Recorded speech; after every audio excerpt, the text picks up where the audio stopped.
वहीं एनसीआर के 3 स्कूलों में कोरोना वायरस के केस मिलने के बाद सनसनी फैल गई है। गाजियाबाद और नोएडा के दो स्कूलों में कोरोना के करीब 19 केसेस मिले हैं। इनमें से ज़्यादातर केस नोएडा के खेतान स्कूल में मिले हैं। यहाँ 3 टीचर्स भी कोरोना पॉजिटिव पाए गए हैं। इसके अलावा नोएडा के सेक्टर 30 के डीपीएस स्कूल में एक छात्र संक्रमित मिला है। तो वहीं गाजियाबाद के सेंट फ्रांसिस स्कूल और कुमार मंगलम स्कूल में भी कोरोना के 5 केसेस मिले हैं। दोनों स्कूलों को 3 दिन के लिए बंद करने का फैसला किया गया है ताकि संक्रमण फैलने से रोका जा सके।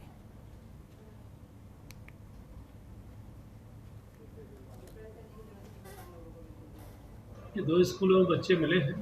तो एक पर उनको घर पे उनके पेरेंट्स ने घर पर टेस्ट किया था उसकी वजह से, और दूसरे स्कूल में 2 बच्चे मिले थे जिनका एक बच्चा नोएडा का है और एक यहाँ का रहने वाला है।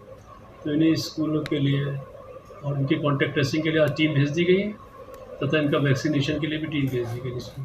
कुमार मंगलम के स्कूल में 3 बच्चे मिले हैं और जो फ्रांसिस स्कूल है उसमें 2 बच्चे मिले हैं जिसमें एक नोएडा का है।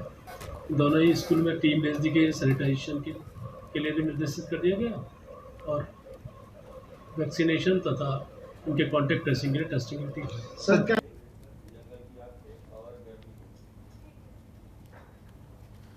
खबर पर ज्यादा जानकारी के साथ हम सहयोगी विनायक नोएडा से हमारे साथ जुड़ गए हैं। वहीं अरुण हमारे सहयोगी गाजियाबाद से भी हमारे साथ जुड़े हैं। सबसे पहले विनायक का रुख करेंगे। विनायक, जिस तरीके से नोएडा के स्कूलों में कोरोना संक्रमित मिले हैं, एक बार फिर से कोरोना का जो संक्रमण है वो पैर पसारता हुआ नजर आ रहा है और बच्चों को इससे खासा परेशानी यहाँ पर होने की संभावना जताई जा रही है। क्या कुछ जानकारी?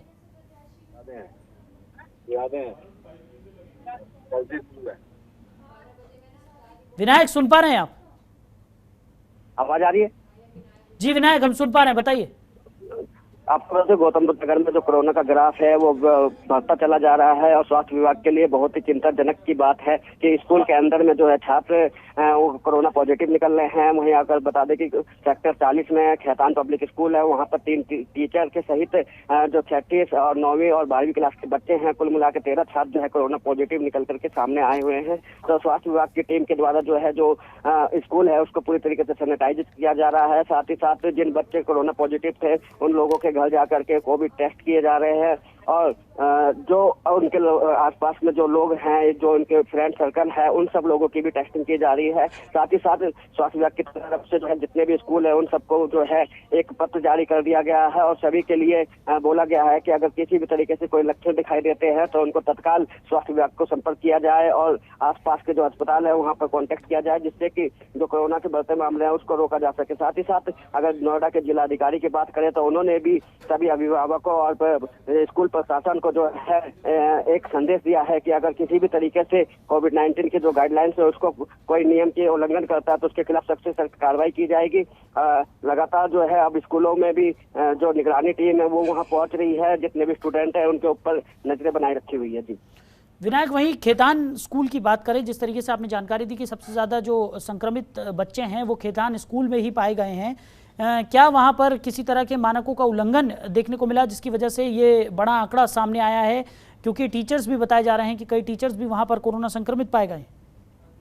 जी, आपको बता दो कि अभी जो रिपोर्ट निकल कर सामने आई तो उसमें 3 टीचर और जो 6वीं और 9वीं और 12वीं क्लास के जो छात्र हैं उनको कोरोना पॉजिटिव की रिपोर्ट जो है सामने निकल करके आई थी। तो वहीं जो स्वास्थ्य विभाग की टीम है वहाँ स्कूल के वहाँ पहुंची हुई है और पूरी तरीके से जांच पड़ताल में जुटी हुई है। फिलहाल जो है वहाँ पर अभी किसी तरीके के उल्लंघन करने की बात सामने नहीं आई है, लेकिन जिला अधिकारी की तरफ से साफ तौर पर जितने भी स्वास्थ्य विभाग के अधिकारी उन सबको निर्देशित किया गया, अगर कहीं पे भी कोविड का नियमों का गाइडलाइन के उल्लंघन करते हुए कोई भी स्कूल या कोई भी रेस्टोरेंट हो या कहीं पे भी कोई भी पब्लिक सिटी एरिया हो वहाँ पर भी उल्लंघन करता दिखाई देता है तो उसके खिलाफ सख्त से सख्त कार्रवाई करें। किसी भी तरीके से कोविड-19 की गाइडलाइंस का कोई भी उल्लंघन ना किया जा सके, इसके लिए जागरूक अभियान भी अब लगातार जो है पुलिस प्रशासन के द्वारा भी चलाया जा रहा है। जी ठीक है विनायक, आप बने रहिए। अरुण हमारे सहयोगी गाजियाबाद से हमारे साथ जुड़ गए हैं। अरुण, गाजियाबाद की स्थिति की बात करें तो कई स्कूलों में कोरोना संक्रमित बच्चे पाए गए हैं, क्या कुछ जानकारी और किस तरीके के कदम उठाए जा रहे हैं प्रशासन की तरफ से? जिस तरह से दोबारा से ये बच्चों में कोरोना का संक्रमण जो फैला है ये वाकई में एक चिंता का विषय है। वहीं गाजियाबाद के जो 2 निजी स्कूल हैं वहां पर 5 बच्चे कोरोना पॉजिटिव पाए गए हैं। हालांकि स्कूल मैनेजमेंट की तरफ से स्कूल बंद कर दिए गए हैं और उन पर ऑनलाइन क्लासेस चलेंगी। जो 2 निजी स्कूल हैं उसमें 5 जो बच्चे हैं, छात्र हैं, उनके संक्रमण मिलने के कारण एक जो तीसरा स्कूल है उसको में भी संक्रमण होने की आशंका जताई जा रही है। हालांकि उसको भी फिलहाल बंद कर दिया गया है। स्कूलों की तरफ से गाइडलाइन है उनका पालन किया जा रहा है और फिलहाल अभी स्कूल में सैनिटाइजर किया जा रहा है। वहीं छात्रों के अभिभावकों को भी जानकारी दे दी गई है। इंदिरापुरम का सेंट फ्रांसिस स्कूल जो है ये जो अब से 2 दिन पहले था तो संक्रमण इसमें बच्चे मिलते हैं तो उसको फिर बंद कर दिया जाता है। तो वहीं गाजियाबाद शासन प्रशासन की तरफ से भी गाइडलाइन दे दी गई है कि स्कूल जब तक कोरोना मुक्त नहीं हो जाएंगे बच्चे तब तक स्कूल नहीं खुलेंगे। शायद अरुण, वहीं क्या ये कहा जा सकता है कि जिस तरीके से स्कूल खोलने का जो फैसला था वो कहीं ना कहीं गलत साबित होता हुआ नजर आ रहा है, क्योंकि जिस तरीके से बच्चों में संक्रमण फैल रहा है और इससे पहले भी देखने को मिला था कि जो वेव आई थी कोरोना की उसमें बच्चों को ज़्यादा दिक्कतों का सामना यहाँ पर करना पड़ा था। इसी वजह से बच्चों के लिए भी वैक्सीनेशन की प्रक्रिया भी शुरू कर दी गई और तमाम मानक यहाँ पर निर्धारित किए गए थे स्कूल खोलने से पहले। लेकिन अब जिस तरीके से स्कूलों में ये बच्चों के संक्रमण का जो आंकड़ा है वो बढ़ता हुआ नज़र आ रहा है, तो कहीं ना कहीं ये कहा जा सकता है कि कहीं जल्दबाजी तो नहीं कर दी गई स्कूल खोलने में।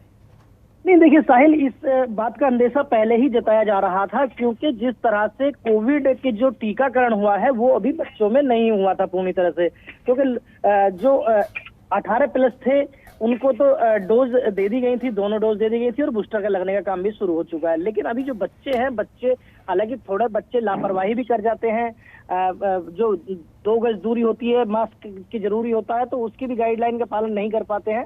तो कहीं ना कहीं इसमें जल्दबाजी तो हम कहेंगे ही कि जल्दबाजी हुई है, क्योंकि जिस तरह से बच्चों को पूरी डोज नहीं दी गई थी तो परिवार भी वाले भी चिंतित रहते जरूर थे कि कहीं बच्चों में संक्रमण ना फैल जाए। और ये पहले भी आशंका जताई जा रही थी कि बच्चे पर इसका खासा असर जरूर देखने को मिलेगा। और उसी का नतीजा ये है कि अब जिस तरह से गाजियाबाद में लगातार बच्चों पर जो कहर बनकर ये कोरोना आ रहा है, तो ये अपने आप में चिंता का विषय जरूर है। चलिए अरुण, हमारे साथ जुड़ने के लिए और इस तमाम जानकारी के लिए आपका शुक्रिया। विनायक हमारे सहयोगी नोएडा से हमारे साथ जुड़े हुए थे। विनायक, आपका भी बहुत शुक्रिया तमाम जानकारी के लिए। खबरों के निष्पक्ष विश्लेषण के लिए सब्सक्राइब करें Jantantra TV and press the bell icon. Never miss any update.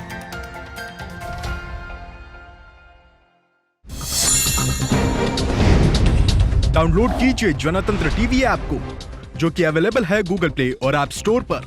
अधिक जानकारी के लिए अभी डाउनलोड करें।